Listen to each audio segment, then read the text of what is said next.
అందరికీ నమస్కారం. ఈరోజు వచ్చి టమాటా రసం చేసుకుందామండి. చింతపండు టమాటా నానబెట్టి ఉంచినాను. ఇదిగోండి టమాటా రసం పొయ్యి మీద పెట్టినాను. పచ్చిమిరపకాయలు కొత్తిమీర వేద్దాం దీంట్లో.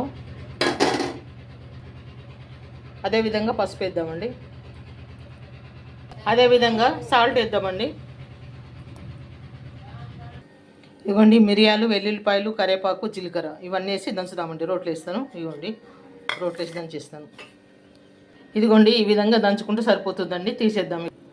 ఇప్పుడు మనం పెట్టిన మిశ్రమాన్ని దీంట్లో వేసేద్దామండి. ఒక్క పొంగు వరకు రానివ్వాలండి. తర్వాత ఆఫ్ చేసుకుని నూనె పోసిన చూడండి. తాలింపు గింజలు వేసుకుందామండి. అదేవిధంగా ఎండుమిరపకాయలు